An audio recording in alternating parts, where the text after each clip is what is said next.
What if the best real estate deals aren't on the MLS? What if the best real estate deals are not on Zillow? What if the best real estate deals are not even being marketed at all? What if they're sitting with people who haven't even decided to sell yet, but they're about to?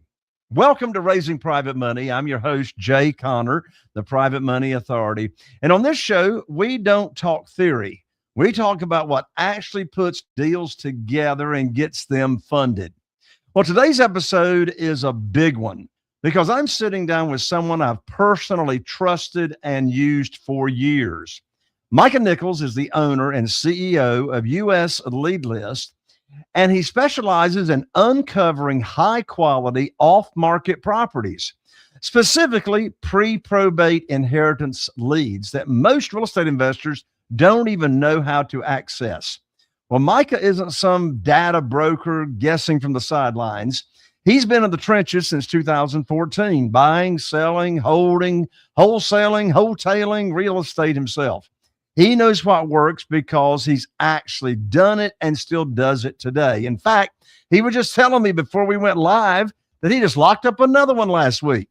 Well, through USLeadList, Micah has helped investors, wholesalers, real estate agents all across the country connect with motivated sellers and close real deals in competitive markets.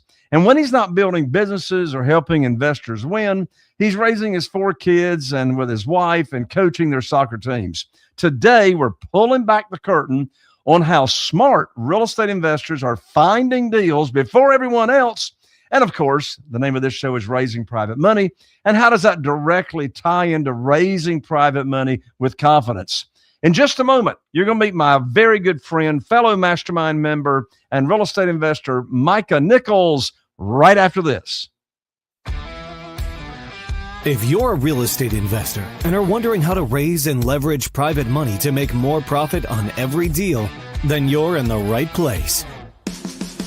On Raising Private Money, we'll speak with new and seasoned investors to dissect their deals and extract the best tips and strategies to help you get the money, because the money comes first. Now here's your host, Jay Connor. Micah, my good friend, welcome to the show. Thank you for having me. What an introduction. Holy crap. You're straight up professional. I knew you were a performer when I saw you play the piano before, but that was quite good. You just, it gets better and better every time. So, well, there you go, Micah. Well, I'm so excited to have you on here on the podcast because you provide a service that I've been using for years. I've lost count as to how many deals I've gotten off of using your data, your list. It's so fantastic. And let's go ahead and dive in so the audience can learn all about what it is that you do. So most real estate investors, of course, I've been investing full-time since 2003. Most real estate investors chase the same tired leads that everybody else is fighting over. So why is it that inherited property lists consistently, and that's a keyword right there, produce better deals than traditional motivated seller lists? I would say it's mostly because it's not, it's money. It comes down to money. Typically the properties are paid off. They are in a place where they've got to figure out a solution to how they're going to solve, are we going to sell it? Is someone else going to take it over? Are we going to renovate it? We're going to put it on the market as is. And so it's a combination of money, timing, and, solving a real need. And there's a kind of a window in which you can do that over a couple months. You kind of target this person and introduce yourself, and you kind of have to be a Sherpa. You got to help these people through the situation because sometimes there's errors, there's challenges, different things. But in general, it's the complexity. They, $5 or $10 or $20,000 off the price isn't going to, make a giant difference for these people. They're looking for a solution to their pain, which is like, I don't know how to sell this, flip this property, or deal with all the probate. All those things kind of make for a perfect storm for a seasoned investor to step into and create a great opportunity for themselves. Well, if I can also answer my own question from experience of using your data and using your list, What I have found with these lists of people that you provide, the inherited list, what I have found is they haven't already been talking to other real estate investors. And I'm actually able to, me and my team, my acquisitionists, we're able to have a conversation with these people ahead of the competition. And so it's not, I'm not dealing with these competing offers and that type of thing, because, the list that you provide, I mean, you're getting the list out monthly, every month, and it's, it's coming like really, really quickly. And, one thing that I love about your personality, Micah, you do this business, you use your own data, is the way that you talk to these people when they respond to the direct mail marketing that you also provide. How would you summarize your mindset and your tone of voice when you talk with these people? I would say that for me, part of it's just naturally. I think naturally I'm an empath. So yeah, I look externally to see what is happening for someone else, and I'm looking for cues, trying to understand what's happening internally for them, and I respond to that. Even, I respond even when someone doesn't necessarily know that they're projecting. So, I'll get calls and they're just, they're in the middle of a storm. They just lost something that is irreplaceable, right? It's a really sensitive time to kind of connect with these people. And I found that, you're just much better off putting all your stuff aside, delaying all of what you want, and just wholeheartedly trying to take this person in exactly where they're at. And so I would say, as far as talking to them, just gentle. Listen first. Put your own kind of plans on pause while you're trying to understand and build rapport with these people. Because if you do, then they're going to trust you with this, big decision that they have to make around this property and how they're going to solve those problems. Yeah. And, one thing that you, of course, you train and coach your clients, the real estate investors that you provide data to, and you actually have protected territories for real estate investors. So you don't have a ton of real estate investors getting the same data. But in your training, one thing that you train is you tell the real estate investor, of course, the letter or letters that you send out, they don't even bring up the topic that someone has passed away. It's an inherited property. It's a very generic direct mail that is sent out. But you don't even bring up the topic. You don't even approach the topic of it being an inherited property unless they bring it up, right? And of course, they bring it up most of the time, right? Most of the time. I've bought a couple properties where someone died. I knew someone died, and they didn't tell me anything. But in general, it's almost, especially how I'm kind of drawing it out of them. If someone tells me they're selling a property, pretty much all I say is, well, what's the situation? And, pretty much top of mind, my dad died, my uncle passed away, what have you. But typically that comes out first. But yeah, in general, I don't think it's a great idea to go and poke the bear. It's kind of like the bull in the china shop. You break the opportunity before you get a chance to buy it. Just, subtle, listen, observe, try and show up how they need. And that's how I've found I get the most opportunities. Right. Well, by you specializing in monthly pre-probate inheritance lists, in your experience, what's actually happening in these sellers' life at this stage? And how is it that it makes these opportunities so powerful when handled the right way? Well, yeah, I mean, I don't even think I told you, my dad just passed away, a month ago. Oh, no, I didn't know that. I'm sorry to hear that. Yeah, no, it's a fact of life. It's unfortunate, but so I can speak to this personally right now. I miss my dad. I'd give a lot to have another conversation with him. We're in the process of going through probate. We're dealing with all of the, his pension, his property, just all the different things. So there's a bunch of logistics. there's a bunch of kind of raw emotions.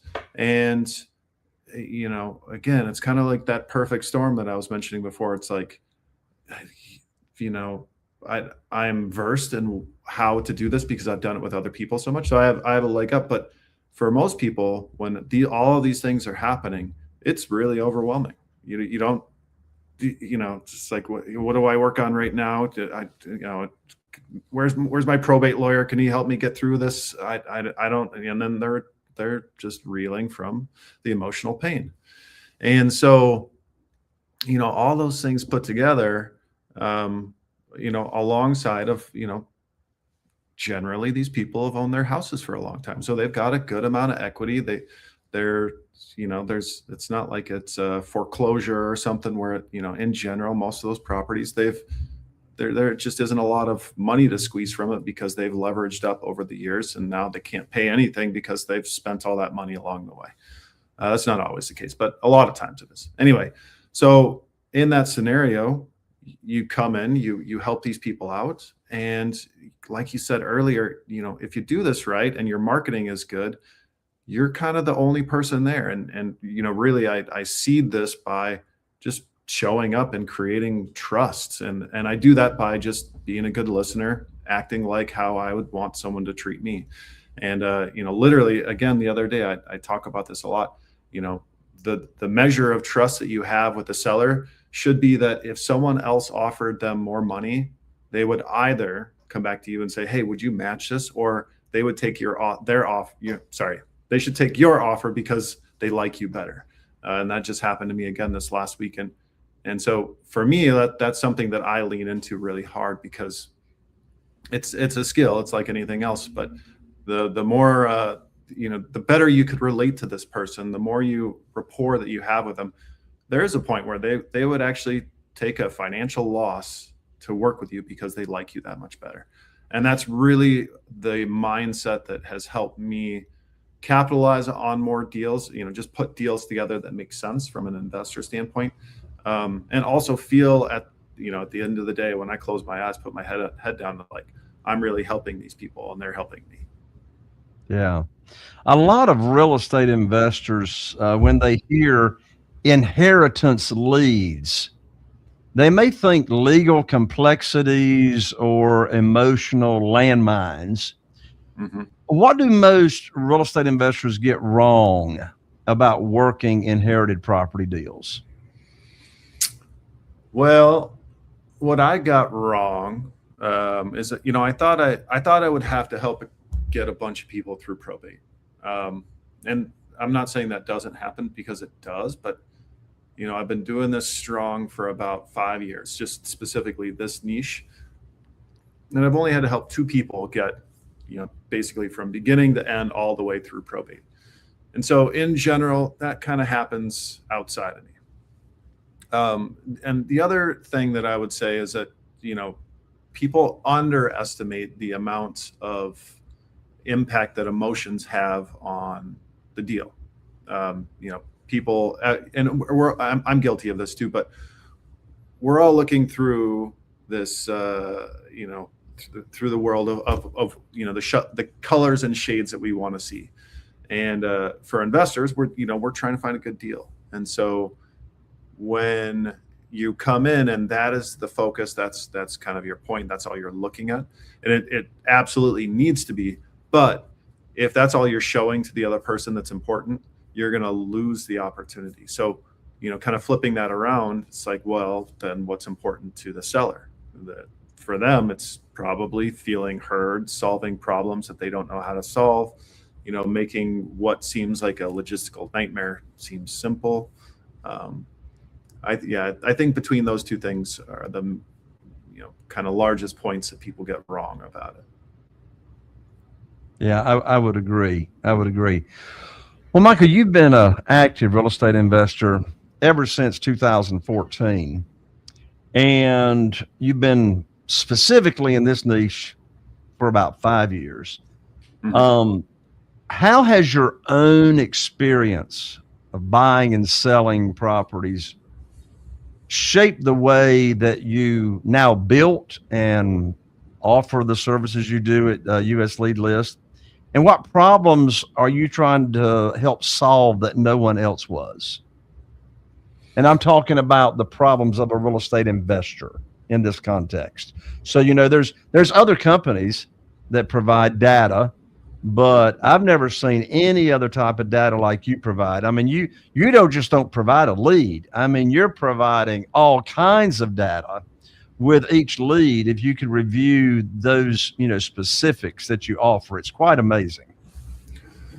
Yeah. So when I bought this company 5 years ago, and so back when I bought it, you basically got 5 pieces of information. The family surname and their property address, and that was fine, and it worked. But what I thought and believed is that there was just a lot of kind of components or pieces that were missing.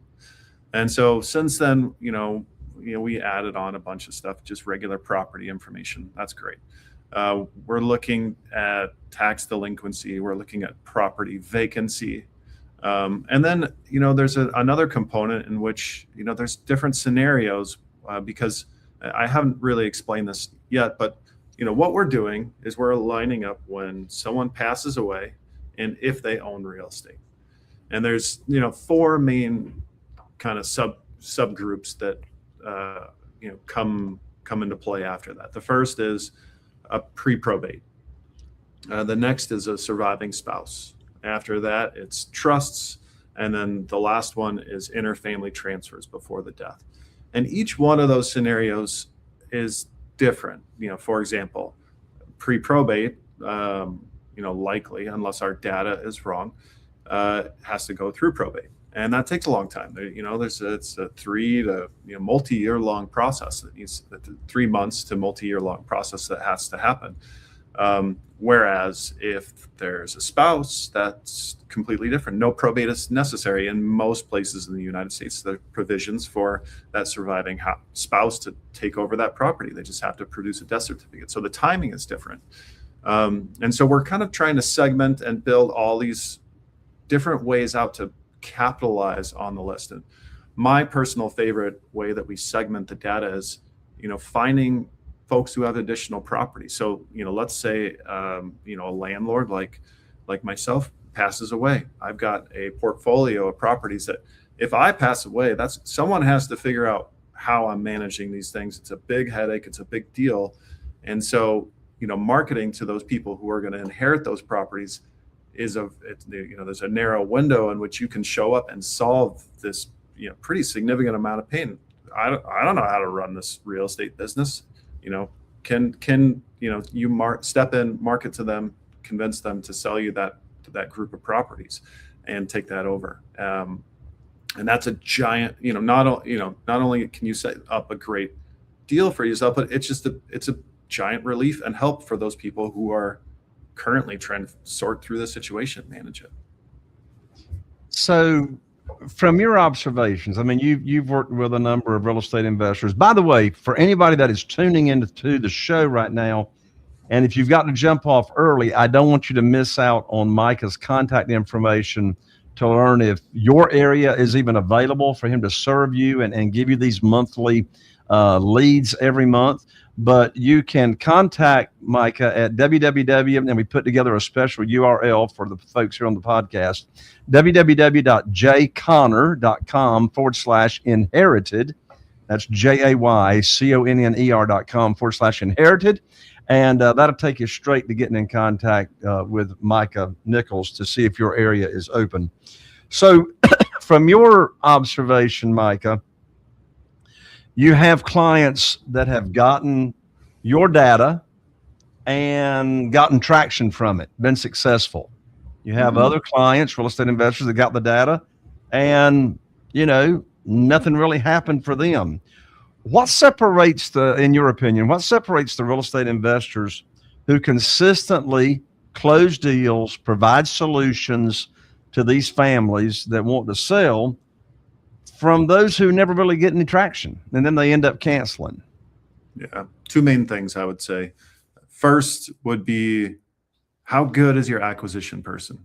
That's a big factor here. And, there's no great way to kind of just measure that person and their skill.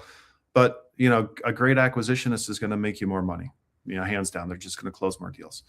The second, and I would say more predictable way to get more deals is, how much are you marketing? Are you sending a letter? Are you doing any direct mail at all? Are you just cold calling? And what I would say is, like, the best situation is you're sending multiple direct mail pieces over a period of time. Like, as I've already mentioned, many times, it's like this is a complex, evolving problem. Their lives are busy. That you've got to cut through some of that chaff, and hitting them over at least a few months with direct mail will be a big difference in your ROI. And then, do you have other channels? So, for me, my acquisition person hand dials each of those people who have multiple properties. So we're constantly chasing them. We call them about once a month, just trying to get in touch with them, create a relationship, and close deals from there. Are you a good marketer, and are you consistent? Because that's really what most of good marketing is. It's just consistency. Yeah. When you say consistency, Micah, I think of two words. I think of that one, consistent, and I think of persistent. Consistent and persistent. All of that wrapped around empathy, of course. All of that wrapped around empathy. And, you work with real estate investors all over the country. Would you say inherited property opportunities are market dependent, or, if you've got the same skill set on your team for marketing, and by the way, just let everybody know, I use Micah's list and I mail 3 months in a row, 90 days. Obviously, we stop mailing once someone responds. We don't bring up anything about it being an inherited property or anything like that. It's very generic direct mail marketing. But is there anything that's different in the markets about this when it comes to inherited properties? I would say that, the biggest thing would probably be something like the state of California. So in California, if you've got a probate case, I'm 90% sure that the court forces a public sale of that property.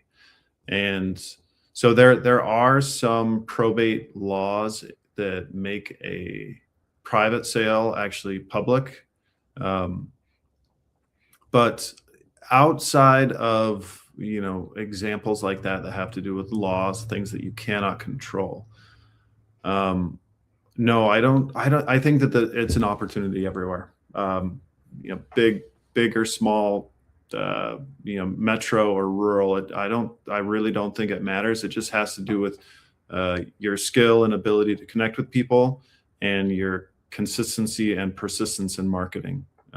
Because if you can do those two things, I very much believe it's an opportunity everywhere.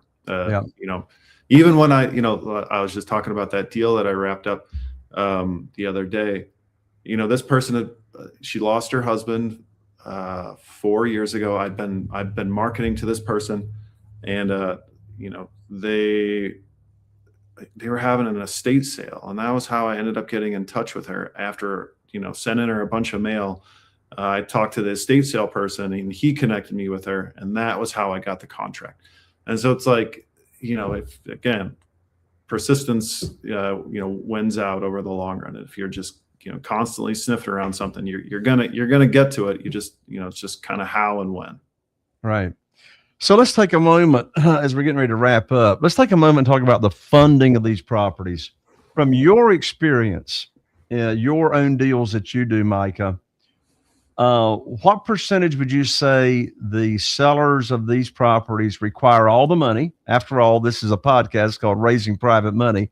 So what percentage of these owners or the heirs of these properties require all the cash at closing versus some of them being willing to do some creative financing, such as selling with seller financing, or if there's a mortgage, selling subject to the existing note, and those types of creative ways, versus using private money or your own cash or a traditional financing to purchase these properties? So I would say that probably 2 to 3 out of every deals that I work in, there's some creative finance component that, could be played. Otherwise, for me, I'm funding with a ridiculous arrangement I've got with a bank, or my own personal money. And sometimes on big projects, I'll bring in private money too. But in general, I would say that it's 2 or 3 out of 10 where someone will carry paper, sub to something like that, where I don't I can arrange the financing of the property without a bank, without bringing Right. in a third party. Sure. Well, I wanted to bring that up because I don't want my audience to think you got to have all the cash for all these deals. Now, Mhm. the majority of the deals you do, the Yep. majority of the deals you do. So audience, you're at the right place here on Raising Private Money podcast. In fact, on the outro, you'll be offered a free download that you can get about private money. But creative financing is, of course, an option as well for some of these. So, Micah, some real estate investors are analyzers, thinker brains, and they'll say, I'll just pull my own inherited property list. And of course, the data that you provide at everybody's at your client's fingertips is just amazing. But I know why I do it. I know why I use your service, but from the feedback you get, why do serious real estate investors choose a monthly professional curated list like yours instead of doing it themselves? I think it has to do with ROI and where your highest and best value is. If you've got a good acquisition person and they're not working, and you're wasting your time, or you're having them waste their time trying to put data together and append and match and do all this, it's like, is that the best place to put your time, money, effort? No, you could get more deals in the funnel. Like that it's just a no-brainer. And two, I think that to do it the way that we do it, you would have to spend a lot of money. So you could, absolutely, you could take the time, you could go on, you could match it, and if someone really doesn't have money to pay for the service, but they have time, great, go to the probate courts, grab some of that data, and make those phone calls, send those letters. But as soon as you know how to close deals, you should be completely out of that. You should be focusing on closing more properties, funding more properties, and building your portfolio. What you just said, Micah, reminds me of phone time is ATM time. And the more time either yourself or your acquisitionist is spending time talking to owners of properties, that's the highest and best use of your time. I'm all about done for you services. And by the way, folks, if you're listening to this show, don't tell Micah I said this, but he does not charge enough for his service. I'll just tell you that. I mean, it's pennies on the dollars for these leads that he provides every month. And it's a protected territory. In addition to that, when I say done for you, Micah actually has another arm to his company that will actually handle the direct mail for you in an automated way. So talk about turnkey, hands off, to where, your phone is ringing, and actually the direct mail that Micah and his team mails out for me, the phone number actually goes to our AI representative agent. Her name is Bailey. And Bailey that we use actually books 3 out of every 4 phone calls, appointments with my acquisitionist. I'm all about done for you. That is for sure. Micah, final words for someone that is starting out. They've never done inherited list before. What overall advice would you give them? I think I would say, if how I was speaking about it and what I was saying, if that resonated with you, it's probably a good fit. If you felt like I was gabbing on and you're like, I don't know about this, Micah, maybe not a good fit for you, but maybe it is a good fit for someone who's more of an empath on your team, who can relate to people's emotions. That really is, I think, the key to kind of seizing the opportunity. There's a million different ways that you can make money in real estate. Literally, I'm learning a new one every week. It's crazy. So many options. But for me, this is one that I truly enjoy, and because how I leverage myself is by the relationships with the people that I meet from marketing to this list. And that's what I really like about it. Well, you can't fake a servant's heart. You can't Absolutely. fake a servant's heart. And I love your heart, Micah. All right, folks, there you have it. Reach out to Micah Nicholes at www.jayconner.com/inherited. And that'll get you directly in touch there with Micah. Micah, thank you so much for joining me here on Raising Private Money. Oh, it's my pleasure. Thank you so much for having me. It's great to see you. Same here. Well, listen, if you got value from today's episode, here's the big takeaway. And that is the best deals are almost always found off market, just like these leads that Micah provides. Micah just showed you how to get these inherited leads, reach out to him when done the right way, create opportunity before everyone else, real estate investors, even know these opportunities exist to serve other people. Less competition, better margins, more confidence, and confidence is everything. So if you want to raise private money with ease, be sure and take me up on my free offer when the outro comes up here. And make sure you connect with Micah and check out what he's doing at www.jayconner.com/inherited. And if this episode helped you think differently today about finding deals or raising capital, do me a favor. Subscribe to the podcast, leave me a review, and share this episode with another real estate investor who is still chasing deals the hard way. I'm Jay Conner, the Private Money Authority. This is Raising Private Money, and I'll see you right here on the next episode. Are you feeling inspired by the knowledge you gained in this episode? Then head over to jayconner.com/moneyguide. That's jayconner.com/moneyguide and download your free guide that shares 7 reasons why private money will skyrocket your real estate investing business right now.